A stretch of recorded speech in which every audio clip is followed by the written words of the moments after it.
What's good, everybody? Welcome in to the Early Edge and your very first NFL Sunday preview show. Now, you know we've been here all week. We've been giving out picks since Tuesday. On this particular show, we'll go through every single game, 9 1 p.m. games. We've got how many? Count them, 4 at 4 o'clock, and then we've got Sunday Night Football. We'll recap all the picks we've already made. If you have a question on the game we are in, go ahead and put it into the chat. By the way, pound that like button for me. It's very, very important to the growth of the show. Put a question in there. We'll try to get to as many as we possibly can. You can ask my crew anything, and they can answer it. Speaking of my crew, let's bring in the stars of the show, because when you're talking NFL, when you're talking SportsLine, you're talking some of the best minds in all the land. Let's start with the best-looking man in all of the Early Edge land, and we are thrilled to have him back this year. See you in the shop. Welcome back to the show, sir. Thank you very much. I just flew in from Vegas. True story. I was with our friend Rick Run Good yesterday, and I didn't get much sleep. I had a crying baby next to me on a red eye. But you know what I was thinking? I was thinking I get to be on the Early Edge with Prop Stars, with the Maestro, and with the coach. What do I have to complain about? Let's get this thing started. That's exactly right. And why was Rick flying back with you from Vegas? Oh, no. I was in Vegas. I was actually with Rick recording a show. I know. I was saying he was the baby sitting next to you. I guess that joke went over your I'm head. an idiot. Now, next, live from Parts Unknown. He is our prop star, but you can call him prop stars. Alex, is this Christmas morning for you, sir? Coach, it is. I texted you before the 7 a.m. or 10 a.m. Eastern stream and told you that I was buzzing. I felt like I was levitating an inch off the ground. I am so excited. I think I'm going up to 2 inches right now. This is like Christmas morning. It's unbelievable. Hello, Maestro. Hello, Sia. Great to see you guys as well. Now, speaking of the Maestro, we have been here every single day, have not missed a day since December 2020. Me and the Maestro, we were on show number 1. And look where we've grown to today. Maestro, year 3 for us in the NFL. Hello, sir. Hello. I just don't understand why a guy would fly back from Vegas right before kickoff of NFL Week 1. I know. If I may, I was there since Tuesday. There's a limit. Oh, yeah, there you go. There. To me, it's 3 days. It's 3 days. You get to that 4th day, and you're like, am I really playing Pie Gal again?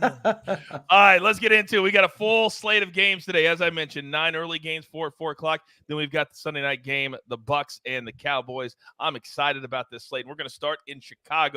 Brand new turf as a show. AB is on Justin Fields over half an interception. Mikey has a teaser, 49ers and the Colts. We have another expert pick at SportsLine. And then, Maestro, I'm going to come to you to start. You also have the 49ers in a teaser. Still like it? Still like it. Don't love it as much without George Kittle. Concerned about the weather. It's going to be so sloppy. I hope the rookie or second-year guy, Trey Lance, doesn't make, some fumbling mistakes in terms of the option runs that they're going to do. But, yeah, I just think they're so much better on both lines. They should be able to run the ball at will. Yeah, that's exactly right. And for those of you who are new to football betting, we like to do a lot of teasers here at the Early Edge when the number is 1 or 7 or 1.5. And we'll educate you as we go and also entertain. Alex, you also are on a prop in this game. What do you still like the Elijah Mitchell? Yeah, I do very much, Coach. This has moved to 15.5. Wouldn't be surprised if this actually moves all the way to 16.5. This looks like a game that's going to feature a lot of running, considering the conditions in this game. I'd hold off if it is at 16.5. I like it still at 15.5, however, Coach. All right, very, very good. 49ers is going to be very, very interesting this year. See it with Trey Lance. How bullish are you on this 49ers offense? Well, I think they're going to the Super Bowl, by the way. And it's not necessarily because of the offense, but it's because of the front seven and the fact that we've seen historically what Kyle Shanahan can do with a young quarterback who runs the read option. So I don't think Trey Lance needs to do a lot to advance this team to where they need to go. And as far as this game is concerned, I absolutely love the teaser. I love them in some sort of money line parlay. It's just such a bad matchup for Justin Fields. He's depleted at the offensive line. He's depleted at the receiver position. It's time for the Niners to pounce early. And you've got a Debo who got paid. So he is motivated. I know they don't have George Kittle, but I still think they have enough weapons to get the job done. All right, game number 2 at 1 o'clock. We're going to go Saints. We're going to go Falcons. Last year, the Falcons offer against the spread at home, and they played one of their games in London. Today, the Fighting Jameis Winstons are on the road in Atlanta. How much confidence do we have in them? Well, Uncle Dave from our prop show, he's on Jameis Winston under 29.5 pass attempts, and AB is on the Saints minus 5.5. Should we have confidence, Mr. Maestro, in the Saints, in Jameis Winston? I do not have a ton of confidence. Earlier in the week, I did like it, but when Paulson Adebo, starting corner, is out, they traded their slot corner. Drake London is active. I'm staying away from this game. Early on, I did like the Saints, but right now with those injuries, I am assuming Tyrann Mathieu is playing. He was questionable. I have to check his status. If he's playing, then that does help the Saints. There's no doubt about it. I'm still reeling from him not being a Chief anymore. Tyreek Hill not being a Chief anymore. But AB, he loves the Saints today, minus 5.5. See, I know you've broken this down from a fantasy angle, from a betting angle. Is there anything about the Falcons that we should like at all? There isn't. In fact, when Mike McClure and I did the FFT DFS week 1 game by game preview, this was a game we largely avoided. I think typically you're going to want to look at guys like Kyle Pitts. He's going to be a reception machine. I will say this, as it pertains to Marcus Mariota, if you're playing DFS in particular, I think he is primed to have tremendous value as this week pedals along, especially with his legs and with his arms. In this particular matchup, I don't love it because the Saints defense, but to Larry's point, it is kind of banged up. But as far as fantasy appeal, this is one of those games I'm skipping. And let's keep in mind the total here is 42. It's the second lowest total of the slate behind, of course, the game we just talked about, the 49ers game.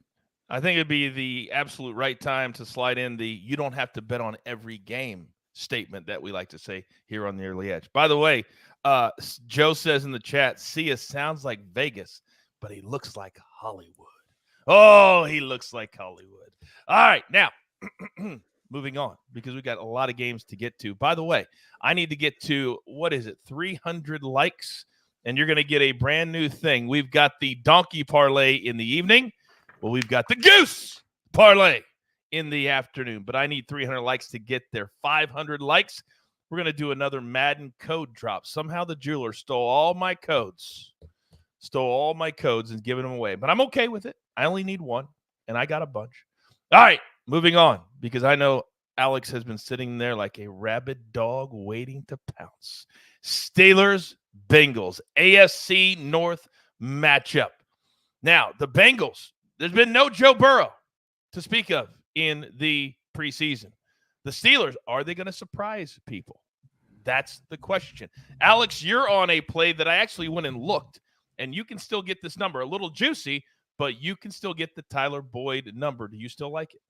Of course I still like it. Yeah, it's a big number for Boyd, who was held under 5 receptions in 10 of 16 games that he appeared in. Only averaged 5.8 targets per game, so 5 receptions is obviously a very, very big ask for Tyler Boyd. Obviously, we know there's 2 alpha wide receiver ones in this Cincinnati offense, so yeah, I just don't see Boyd getting those targets in a game that doesn't project to be high scoring either. So absolutely love this one, under 4.5 receptions. It is quite juice. I've seen it as much as minus 170 on a few books. I would unfortunately hold off there. Probably play it to about minus 155. Mm-hmm. Larry, what I did this morning as I was looking at this spread, I would rather buy it up to 7.5 and bank on the Bengals being rusty as opposed to the opposite. What do you think of that thought process? Yeah, and I think some 7.5 even showed up in the market briefly. Yeah, it's kind of crazy. I mean, Mike Tomlin as an underdog is an incredible ATS machine, cashing that. The Steelers did get humiliated twice by the Bengals last season. This game was 31-3 at halftime in Cincinnati. So, if you like the revenge angle, I like the Bengals. I think they're going to be explosive offensively, so I'm going to stay away.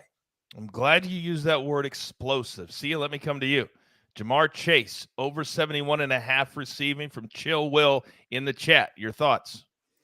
That's a tough one. I mean, you can expose the Steelers through the air, I suppose, but most Jamar Chase props, I'm usually kind of going to be under on right now because of just the hype around him. I'm actually a big T. Higgins guy this year. I don't hate that number, to be honest with you, but I'm not 100% sure what the pace of this game is going to be like. I think there's a misconception that Burrow chucks the ball around all the time. And yeah, while there are those spike games, I think they're going to be leaning on Joe Mixon and their offensive line quite a bit in this game and for the season.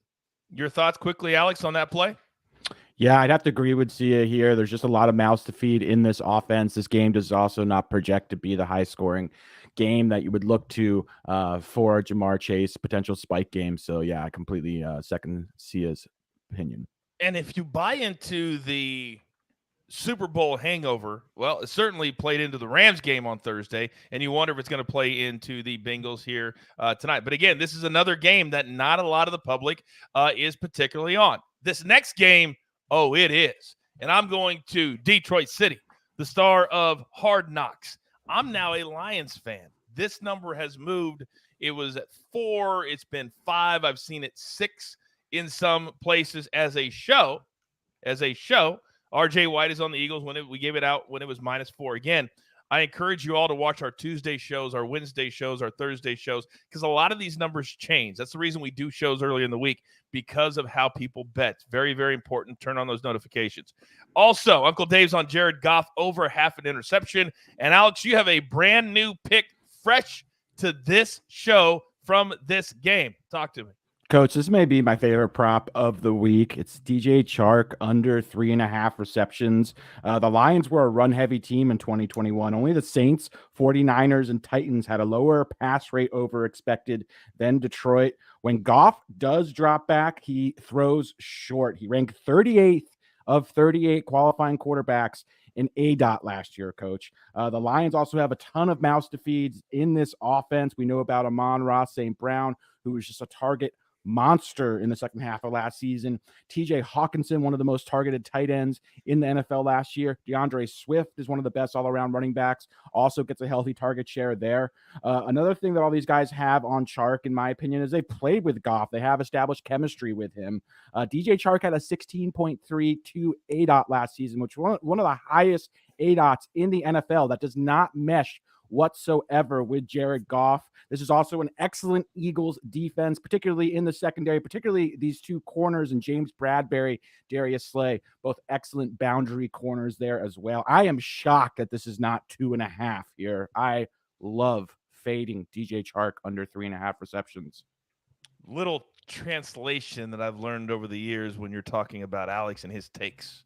If he says, I'm shocked, that means bang it right now. Do not wait. This man is a savage.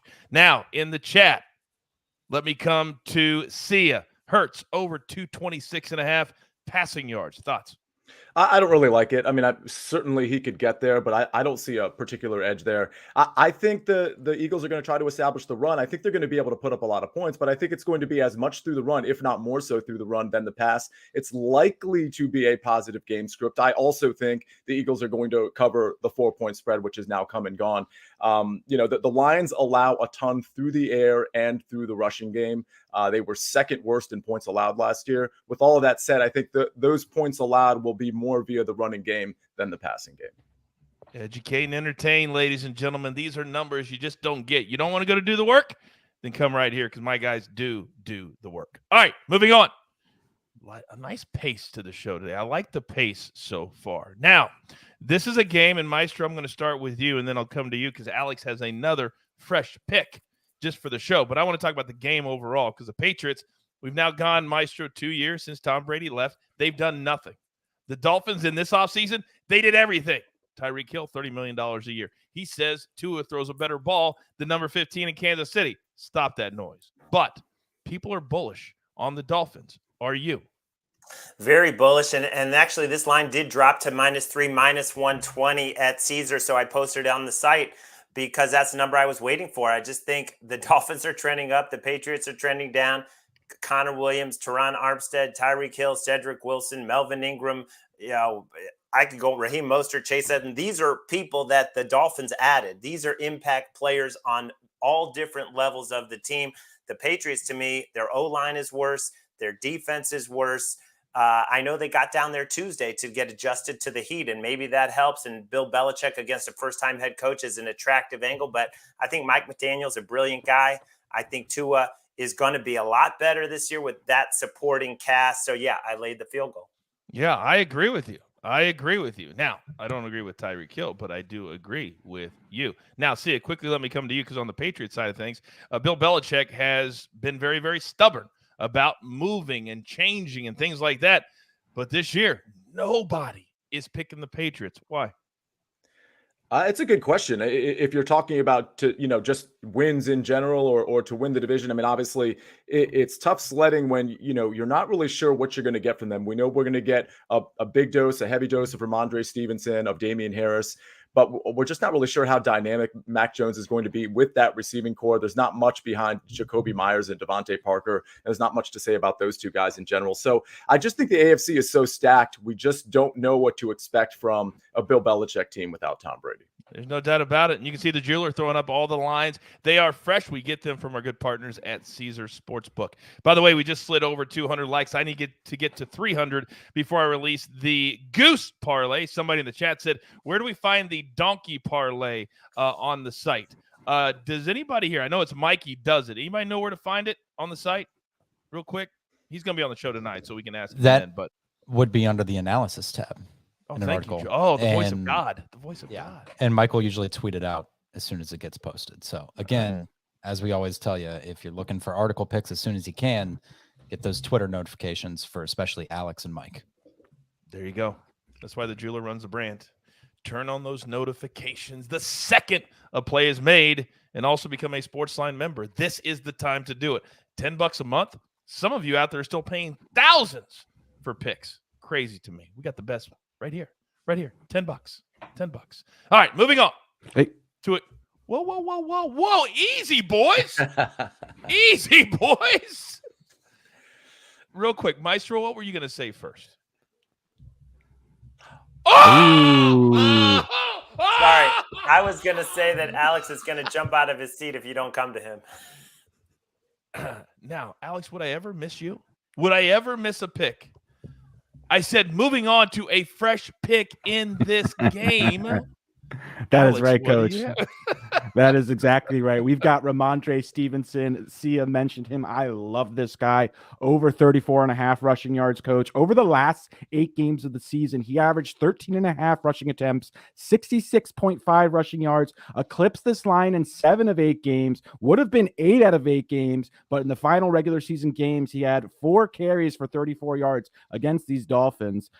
Stevenson weighs around 230 pounds, but this guy has flashed some excellent receiving skills as well. He's really become a favorite of Bill Belichick. He's just gushed about him all throughout the offseason. Looks like he could be a featured back in this offense. I think he's going to leapfrog Damian Harris. It's just a matter of when, not if. So, yeah, I absolutely love him. He's just been exceptional in the offseason as well. The Dolphins last year, 17th in rushing DVOA. As we know, the Dolphins are around a field goal favorites as well. So this is a competitive game script. I love Ramondre Stevenson over 34.5 rushing yards. I'd play it up to 36.5, 37.5. Oh, it's like we've done a show once or twice. You knew what the next question was going to be. Capper Taylor, he played it at MGM. He got it at 33.5. So this number is dancing around at the different books, but anything up to 36, jump on it. And if Alex is giving that out today, that means he really loves the number. Really, really loves the number. Again, a shout out. Brand new show for Alex every Wednesday, The Prop Shop. And we will tweet out the new time for that coming up on Wednesday. But it's all Alex all the time. Moving on. Next 1 o'clock game. 5 expert picks at SportsLine. If you want a different perspective or you want to just see a different voice, we tell you all the time, we've got so many more picks than right here on the show if you're a member of SportsLine. Ravens, Jets. This is very, very interesting, gentlemen. We've got a lot of experts on the show that are on this game. The Fighting Joe Flaccos are hosting the Lamar Jackson-led Ravens, and he just turned down, depending on who you listen to, $250 million, $290 million. A lot of motivation today to show the Ravens they should have upped it. Now, AB's on the Ravens -6.5. Mikey is on the Ravens in 2 teasers. And then Alex, talk to me. You've got a new pick and a pick that I went and looked and still playable. You're up. Yeah, I've got a new pick. That's Breece Hall, Jets running back, under 46.5 combined rushing and receiving yards. It's looking a lot like Breece Hall is going to have to earn his snaps throughout the season. He had some growing pains this summer. He's also competing with a very talented back in Michael Carter. Michael Carter had a very good rookie season. He was 19th in yards per route run as a rookie, living up to his reputation as a very strong receiving back. He was surprisingly even more effective as a rusher. He finished as the RB3 in elusive rating, RB12 in yards per attempt, RB17 in breakaway percentage. That is super, super impressive. As we know, the Jets selected Breece Hall in the second round. It was assumed that he would supplant Carter on early downs, but that is not going to be the case. Jets offensive coordinator Mike LaFleur said that Michael Carter is the, quote, heartbeat of our offense, just like Maestro is the heartbeat of SportsLine, as you like to say, Coach. So, yeah, I think this is going to look a lot like the Rams backfield where we saw Henderson and Akers. Everyone assumed Akers would be the guy, but Henderson came in there and was the lead back. I think that's going to be the same situation here today against the Ravens. Also, Coach, Carter was dismal. Paul was dismal in the preseason. He went 5 carries, 13 yards in one game, 4 carries for 1 yard, and 5 carries for 15 yards for a 2.63 yards per carry in the preseason. I don't typically make a lot about like what happens in the preseason, but when you're that bad, that is extremely, extremely concerning, especially when you're the first running back drafted off the board. Also, Flacco doesn't like throwing to running backs very much either, which is why I love this combo line. It's also a tough matchup versus the Ravens, who were 4th in rushing DVOA last year. All right, so let me ask you this. There's a lot of books that don't have the combo still. So his rushing number is 32.5. What do you like the separate number there? I do. I'd play that for a half unit though instead. I'd prefer the combo line, so I'd play the combo line for a full unit. If you just have access to the rushing line, I'd play it for a half unit. Okay, I'm playing it right now, live on the show. You guys don't think that we play it right here? Boom. Make it right on the show. There you go. All right. If you have any questions, throw them into the chat. Make sure there are questions about the game we're in. I backtrack maybe a little bit, but we like to keep this thing moving. Now, I want to stay on this game for a second because we got Alex's play. But this is a game that's very, very interesting because, see, we have the Ravens heavy in teasers, taking it down to 0.5 point, 1.5, depending on the number that you get. How motivated do you think Lamar Jackson will be today? Yeah, he'll be motivated, but I don't think it's a super big factor in terms of assessing this spread. The one thing I worry about with this game from a Ravens standpoint is they do have some injuries at the defensive back position, at the defensive tackle position. We know, of course, about J.K. Dobbins. Nick Boyle is also down. So that's something to consider here when you're taking the spread. But I do think the Ravens in any sort of teaser or money line parlay, I think that's a great bet. We do know that division dogs, particularly week 1, are grading out pretty well. So that's something to keep in mind for this game. And for example, that Pittsburgh-Cincinnati game, some of those games as well. But I like the Ravens here. I think Lamar Jackson is going to be motivated. It's going to be a little tough for him. He's down Marquise Brown, of course. So he has to look to Rashad Bateman. He's got Andrews. But in the backfield, there's a lot of question marks with Kenyon Drake, with Mike Davis, with perhaps Justice Hill. A game against the spread, I want to stay away from, notwithstanding the motivation for Lamar Jackson. He wants a 3 at the front end of that number. That's for sure. All right. Very, very good. The Jets, by the way, the past 12 games. Why do we put them in teasers, me and the Ravens? The Jets, the last 12 games played in September, 1-11 against the spread. And we're getting 6 extra points for that. All right. Moving on to another game. And Maestro, I'm going to come to you. Because our man Micah Roberts, he loves the Commanders today, laying the 2.5. It's 3 in some places. It's 3 at Caesars currently, the total at 44. Sometimes we see a game like this and we say, that's a crap game. We don't. And others we see opportunity. Do you see anything in this game that you like? Yeah, I just posted Jaguars +3 on the site, I believe last night or this morning when it got to a field goal. I needed the field goal to back the Jags. They lost 17 straight road games, but what an upgrade when you go from Urban Meyer to Doug Peterson. You look at Trevor Lawrence in the preseason, not a single turnover-worthy play, taking care of the ball. He's got Etienne. He's got Kirk. He's got a better offensive line. They spent a ton of money. They might have overspent, but they improved their roster. The Commanders, I don't think, improved their defense, and Chase Young is out. Carson Wentz, 2 games against the Jags last season, a 74 passer rating and a 78 passer rating. We all remember how that season ended for him when he was with the Colts. I'm down on the Commanders. I'm high on the Jags. I took the field goal. I tell you what, I think a lot of people are. And Alex, as we come to you, you give out 2 plays on Friday on the props show. Ingram, Dotson. Still like them? I do. Unfortunately, I don't believe Dotson is playable. Gave it out at, I believe, 34.5. I've seen it as high as 38, 39.5. I'd lay off there. It's a little bit too much. Ingram, I believe, is still out there and playable. I believe you can find it under 25.5. Still think it's totally fine there. So, like Ingram, I'd hold off on Dotson at the bigger numbers unless you have it under like 36.5. See, let me ask you this.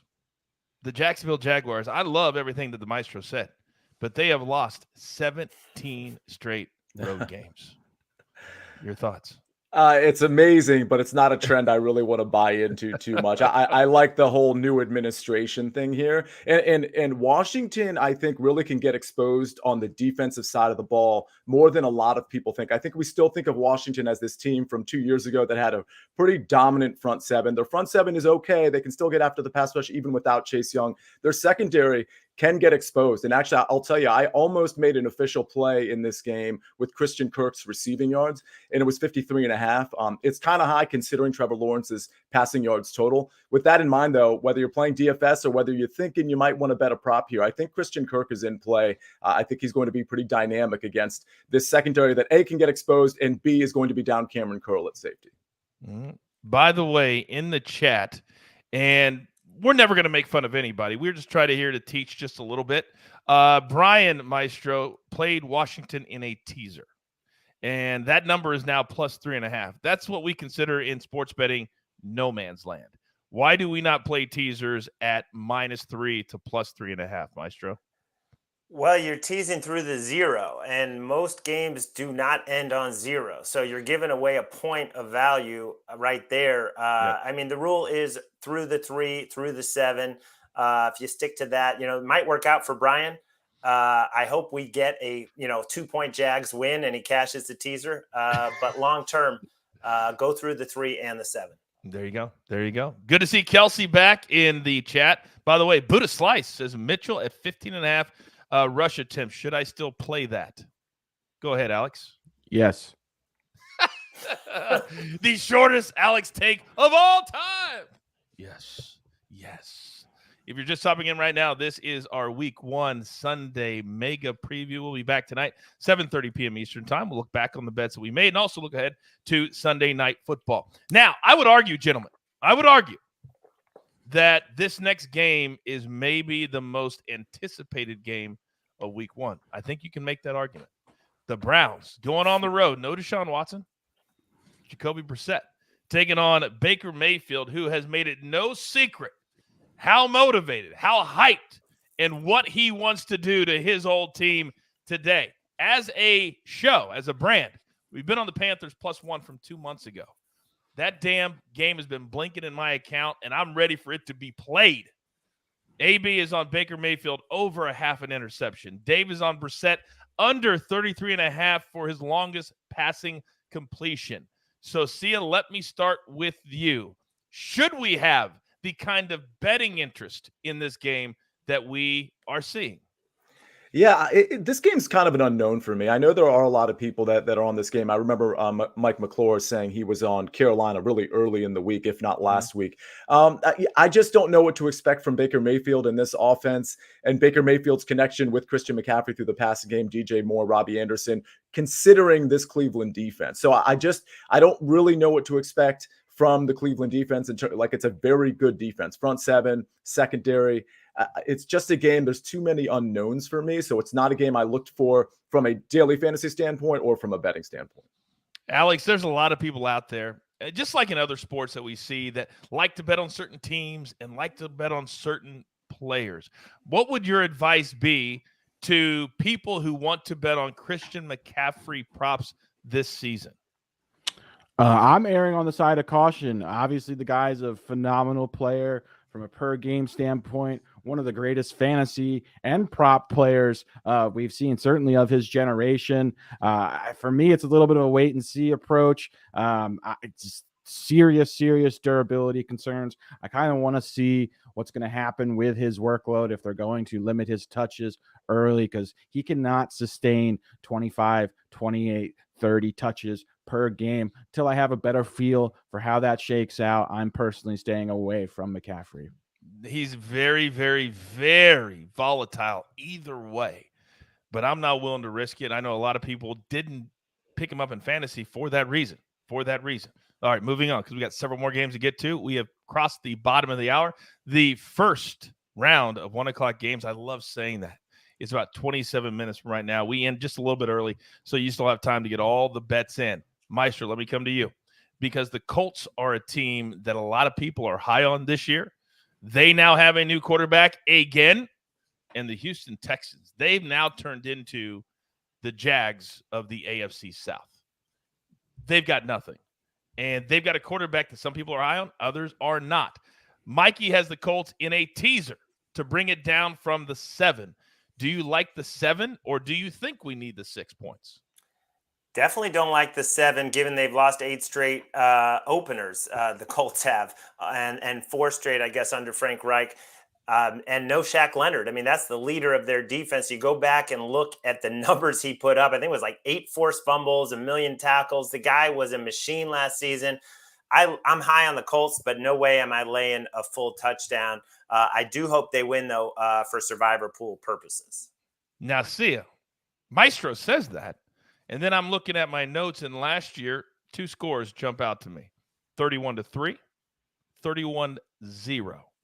Those were the 2 scores between these 2 teams last season. Why do I not think that that's going to continue? Yeah, it's a good question. I mean, I think there is some sentiment that we're overrating the Colts, and that the Matt Ryan upgrade isn't as big of an upgrade from Carson Wentz as maybe people think. I like it under 7. I don't like it 7 or over. I mean, this line did get bet down from, 9 to open and all the way down to 7. So, yeah, listen, Jonathan Taylor could absolutely run all over this team. Michael Pittman's likely to have a big game. He's going to be really popular in DFS along with Jonathan Taylor, just as an FYI. I do believe a little bit in Davis Mills. I think Nico Collins is emerging. Obviously, Brandon Cooks is still there. It's a tight one, but this explanation is why I'm staying off of this game entirely. Alex, my number 1 pick by my general manager in our fantasy league that my team is going to dominate this year. Stratisfaction is the name of our team, by the way. Jonathan Taylor was our number 1 pick. Are his numbers already too efficient to play him? Again, with Jonathan Taylor going into this season, we heard rumblings that he's not going to get close to leading the NFL in touches. It's really difficult to replicate a historic season, which he had last year. Obviously, I love the guy. I just don't think he'll be needed to get 20 plus touches in this game, especially for the Colts to be successful. So while I love him and I do expect him to be plenty successful, he's going to have to be highly efficient, which he was all of last year. But yeah, I'm personally staying away because I just don't think they're going to need a ton of volume out of him in this game in order to win the game. So I think the numbers are fairly efficient, Coach. All right. Very, very good. Octavio says, holy crap, this is the best show by far. Not that I'm looking for other shows. Well, it would have been difficult because they just restarted this week. They were off the whole summer. So there's that. Next game. I'll take shots all day. I don't care. Next game. And this is another game that I thought a lot of people, gentlemen, would not be that active about, but they are, because we don't know what the Titans are bringing in Music City. And the Giants are getting 5.5. It's been hovering around 5.5 or 6, the total of 44. This is a 4:25 Eastern game this afternoon. RJ is on the Giants plus 5.5. By the way, I want to give you guys a little bit of homework. While other people are giving their takes, there's a lot of questions in the chat about anytime touchdown props. Let's each find one on the fly that we can just give out that we like today. And then starting next week, we'll each have one prepared. I didn't know there'd be so much interest in it. But in the meantime, Maestro, why is RJ so bullish on the Giants? I like him here too. You've got Daniel Jones with an innovative, offensive, aggressive coach, and when he was on the field last season, they weren't embarrassing, and they actually didn't have guys like Saquon Barkley healthy and the receivers healthy. At least for week 1, those guys will be out on the field. As an underdog, Daniel Jones covers the spread last season, 6-3 against the spread, with some big outright upsets that they beat the Saints, they beat the Raiders. Trying to remember the other one, but they pulled off some great wins with him. I think for week 1 against a limited Titans offense with no A.J. Brown, they scored 20 points. They scored more than 20 points just twice in their final 8 games. So I think this could be a backdoor situation where you're down 10, you're down 13 or whatever. I have the Giants plus 5.5, plus 6 in the contest. I think they're live today. I do too. And it scares me to say that. It scares me to say the Jags could be live today.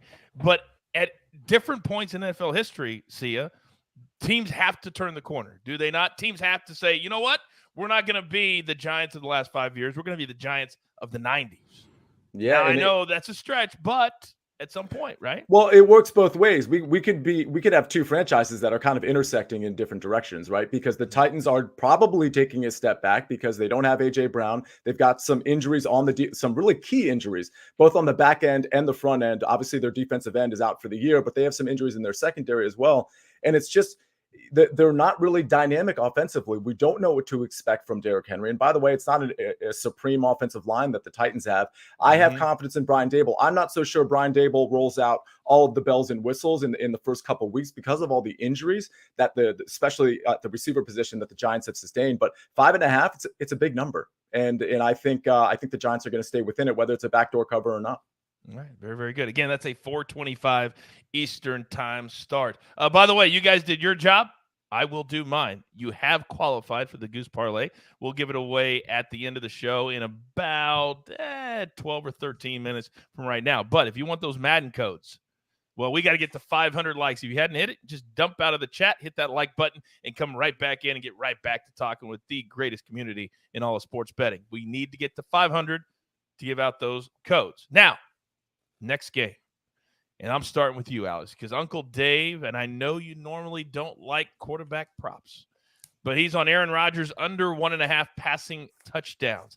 In this game, when you've got so many new weapons for Aaron Rodgers, and then on the other side, you've got potentially the best wide receiver in all of football. When you dove into this game, kind of what were you looking for?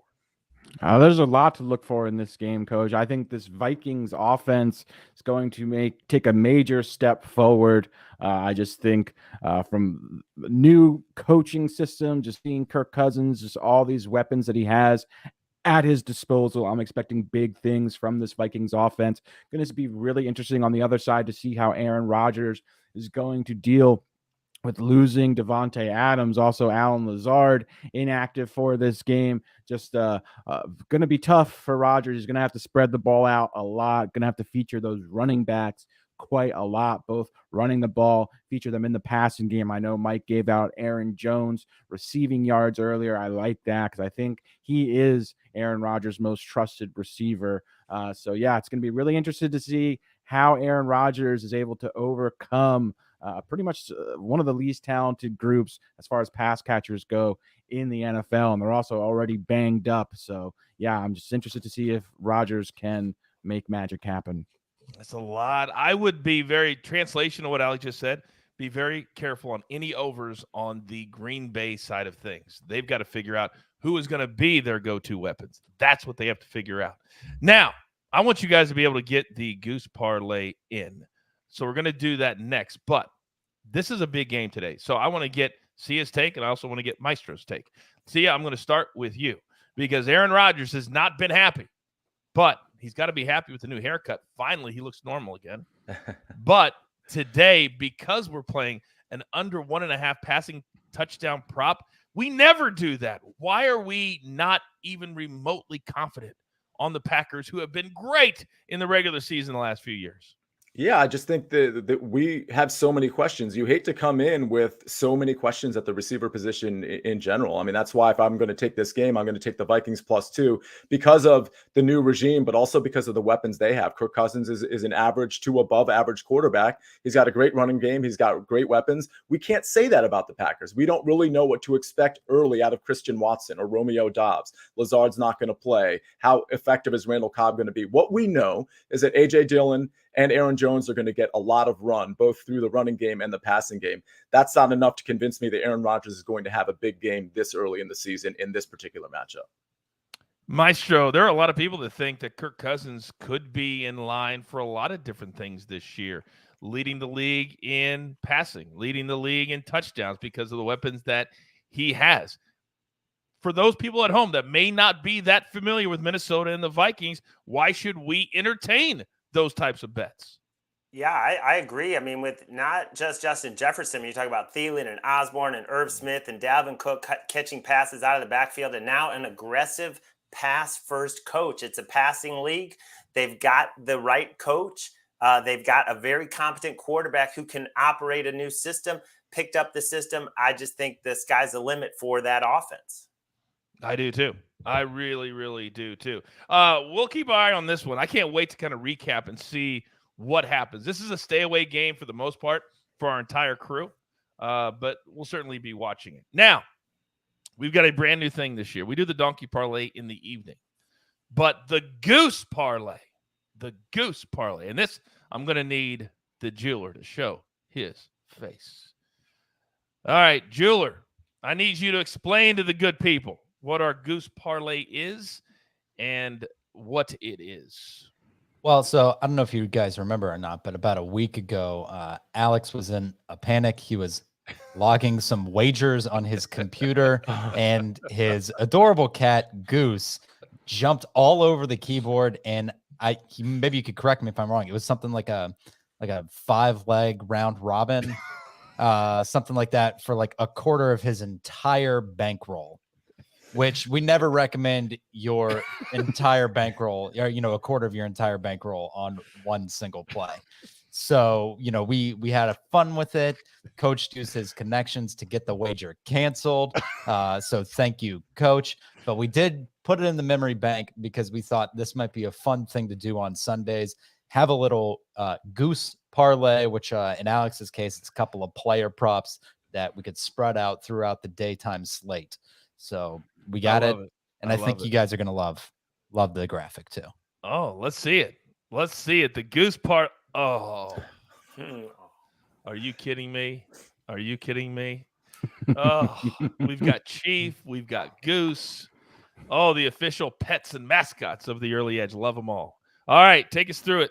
Yeah, we've got the Goose Parlay, Coach. I was consulting with Goose all morning long in the lab together, bouncing ideas back and forth off of each other. Came up with this. We love this. We're starting with Elijah Mitchell over 50-plus rushing yards. We love that. A.J. Brown, Larry's guy, over 50-plus receiving yards, making his Eagles debut versus a porous Lions secondary. Next up, we've got Kyle Pitts, the tight end extraordinaire. 40-plus receiving yards today. I think he's going to be a target monster. And last but not least, Austin Eckler for 40-plus rushing yards today. I have receiving yards there. I actually meant to say rushing yards. Do we have that under rushing or receiving? We have receiving. I apologize. That should say rushing yards. That's my fault. I submitted that incorrectly to Jeweler. So please be advised that is rushing yards for Austin Eckler. My apologies, guys, because that would give you different odds if you put 40-plus receiving yards for Austin Eckler. So with those 40-plus rushing yards, this gets you plus 216 odds. I like it a lot. We're going to be doing the Goose Parlay every single Sunday on our new show. We'll do the Donkey Parlay in the evening. By the way, Sia, that was a true story. And, we both live on the West Coast. My phone very quietly buzzed that morning. It was, Coach, do you happen to be around? Where else would I be at 5:30 in the morning? But the man was in a panic because half of his bankroll was on a round robin parlay. Oh, Coach, believe me, I was watching that. I'm very much aware of the story, and I tossed some shade over to Goose on Twitter as a result of that story. Oh, and by the way, the rushing yards instead of receiving yards. Well, who do you think did that? Goose did that. So Goose she or he is still up to his or her antics, and it needs to stop. Can I point out that Goose was the final leg of that round robin parlay? A lot of people actually messaged me asking if they could tail it. And the final leg was the Yankees versus the Angels, I believe. The Yankees were up 3-1 in the game. Had they won, Goose would have won his parlay. The Yankees ended up blowing the lead and losing by 1 run. So the original Goose parlay was actually like a Yankee blow up away from actually cashing. That'd have been crazy. That would have been crazy if it actually would have cashed. All right. Erica in the chat, she said, I need 2 Major League Baseball picks. Erica, I'm sorry. This is the Week 1 NFL preview. I tried to look real quick, but I've just got too much going on. I apologize. Can't do any baseball plays today. But let's throw up the best bets full screen one more time because we're about 12 minutes away from kickoff. We want to make sure that all of you guys have all of the picks and you can get them in. We got 2 games that we're still going to get to, but that is our and we'll get into the next game as this stays up, Jeweler, just for a minute or two so people can get in any of these. We don't expect you to bet all of these, clearly.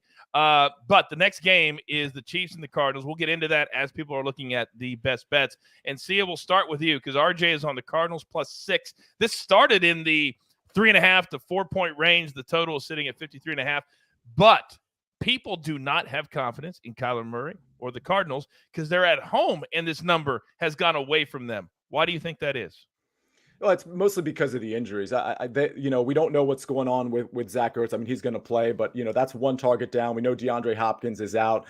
They've just had some issues on both sides of the ball, and I think people are starting to believe in the Chiefs in terms of Patrick Mahomes and this kind of new receiver core. I think 6 is a big number though, so I absolutely would be on the Cardinals as well here. I think this game is going to be very high paced on both sides of the ball. I think we're going to see some scoring. Obviously, there's some fantasy value here as well. So this is going to be one of a handful of really interesting and exciting games this week. Maestro, let me come to you because I'm a Chiefs fan, so I kind of have to take myself out of the equation because I think the Chiefs are going to win by 14 every single week. But I think this number is a direct reflection of the Raiders, Chargers, and the Broncos and what they did in the offseason. And I think by osmosis, people say, oh, the Chiefs just aren't going to be as good. Why is that? Well, I think the Chiefs are going to be just fine, but I think the injury report is real. I mean, J.J. Watt didn't practice at all. They lose the starting corner in the cooking accident. You have another starting corner who's questionable. You have another backup corner who's questionable.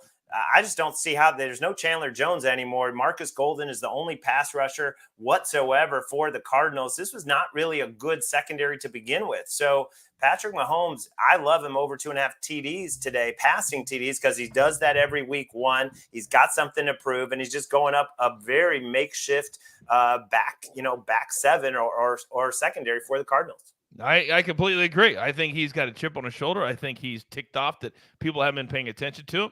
And Alex, let me come to you because when you look at some of these numbers at the beginning of the season is the only time we can get some of these numbers. Travis Kelce over 6.5 is only juiced to -118. With all the other questions, don't you think that Patrick will be looking for 87 early and often today? Sure, but there are a lot of other options on this offense. I really like what Kansas City did in the offseason, starting with bolstering their offensive line. I think they have one of the better offensive lines on paper, and getting Patrick Mahomes with a very good offensive line, I think, is going to be a thing of beauty. Adding a guy like MVS, adding Juju Smith-Schuster, who not long ago had over 110 receptions in a season. I think he's going to thrive in this offense. But yeah, I do think Kelce will be the primary target, but I do think that Mahomes is going to spread it out. The draft pick and rookie Sky Moore. There's a lot of talented guys on this offense who can produce. I will add that the strength, in my opinion, of the Cardinals defense is covering tight ends. Last season, they were second in DVOA, covering opposing tight ends. They have very athletic, rangy linebackers. We know the safety, Budda Baker. We've got Isaiah Simmons. Both these guys are very, very good in coverage. So I actually like some of the complementary weapons, like a Juju Smith-Schuster, like an MVS, like a Sky Moore, to have a big impact today, Coach. Love it. See a quick question from the chat. Kelsey, Mahomes rushing over 17.5 minus 110. Not interested, only because I just don't think he's going to need to resort to that too much. If anything, I like the Kyler Murray one at over, I think it's 34.5 last time I checked, because I think he's going to be running quite a bit with just the lack of weapons. And for the record, one of my picks here is Marquise Brown. I do like his over, I believe on the chart at 62.5 receiving yards. There's a lot of weapons that are, it's just a depleted receiver core. I could see Marquise Brown getting fed a lot of targets. He is not just a long ball threat. He's also a short area target threat as well. Yeah, I think they're also going to be throwing a lot too. His attempts is 35.5. I wouldn't mind that. And I also wouldn't mind his interception prop, which is minus 127 over a half. I think Kyler's going to struggle. I just do. I think they overpaid. I think they're going to regret it. I think the Cardinals are going to be bad for the next 4 or 5 years. I just think so. Mm-hmm. All right, gentlemen, we got one game and we've got 7 minutes from the kickoff of the first round of 1 o'clock games. I can't even believe it. Raiders, Chargers, 4:25 Eastern. This may be the best matchup of the entire week. These are two teams that every expert, it seems like, is bullish on making it to the playoffs, if not winning the division, and it all starts today. Maestro, I'm going to start with you because you have the Chargers. Why? Yeah, locked it in at -3, -120 earlier in the week. The Raiders have Max Crosby and Chandler Jones. Those are two great pass rushers. The rest of their defense, to me, is just way below average, especially the secondary. Chargers have every key weapon back. I can't wait to watch Josh Palmer. I think he's going to be the breakout guy on that offense. And we know about Keenan Allen and Mike Williams and Austin Eckler. And they bring in a new tight end. They draft a guard at number 17 overall. I like their O-line. And on the other side, I don't think the Raiders O-line is going to hold up against Mack and Bosa. So the Raiders have great weapons with Devontae and Waller and Renfro, but I don't think Derek Carr is going to have enough time. See, a lot of people have already set their fantasy lineups, but based off of the stuff Maestro just said, there's still 6 minutes. If you want to change something, anything in this game that you're looking at. Actually, about 4 hours and 20 minutes, because DraftKings, if that's what you're playing on and that's a preferred platform, you have late swap opportunities. So especially if you've loaded up on 4 o'clock games and you have Kansas City, you want to come off of that because you think it's chalky, go ahead to those guys like Josh Palmer. Go to Justin Herbert, who of course will have some popularity. This game I absolutely love. I love both sides of the ball. One of my other picks here, as you can see on this screen, is Raiders plus 3.5. 2 things. I love the hook here. And one thing that Larry said at the beginning of the show about a different game was the backdoor cover, the BDC. I actually love that in this game. I don't think, as good as the Chargers are improved with respect to their defensive side of the ball, J.C. Jackson is out. And I think when it comes to Renfro, Waller, and Devontae Adams, they are just going to be very hard to stop. So while I do think the Chargers are going to win the game, 3.5 is too much. I like the Raiders to cover here. Boy, I don't know what I like, but I like everything you just said. Man, I like everything the Maestro just said. Maestro, what are you thinking here? What are we thinking? I mean, we got a couple minutes. I still got to come to Alex, but I mean, it's 12:55 and we still don't have, some of the things that I love so much on the show that anything, Maestro? Thinking of a showdown. That's what I'm thinking. But the issue is he's not going to give it to me at 3. See ya. A savage would give it to him at 3 and win on the field. That's what a savage would do. I would prefer to do what a savage would do. So let's do it. Let's do it. It's gonna be a showdown. That's how you end the show right there. Let's go. So officially, it's 3. Maestro's on the Chargers. Sia's on the Raiders. And we pay by the end of the night, by the way. We pay by the end of the night. If you don't pay by the end of the night, you're no longer allowed to do showdowns. That's my new rule this year. Yes. Just, Coach, real quick, for those of you at home, don't be savages. Get the 3.5. But me and Larry, I'll be a savage. All right, very quickly, because it's 4 minutes, we got to do our little what we're most looking forward to for the night. So, Sia, let's make it 15 or 20 seconds. What are you most looking forward to this afternoon? these 4 o'clock games, and I'm also looking forward to just the general trend that people think is going to happen over the first maybe 3 weeks of the first couple weeks of the season. People think trends are trends when they're not really trends. We can take advantage of that weeks 2, weeks 3, weeks 4, and go the other way. So I'm just very curious to see what happens in these first couple weeks so that we can bet against those alleged trends in weeks 3, 4, 5, and so on. And yeah, because I know, because you're a lawyer, you always do your homework. Do you have an anytime touchdown for me? I have a really random one. It's plus 500 at a major sports book. I'm not sure if I can mention. It's between plus 320 and plus 500, depending on where you look. You can say okay. it. Okay. Plus 500 at FanDuel. Okay. This is crazy. This is wild. It's a high-scoring game, and the Arizona Cardinals don't have many weapons. One of those weapons is going to be Greg Dortch. At plus 500 anytime touchdown, I don't mind laying some money on that. All right, Alex, keep it tight. What do you got, big boy?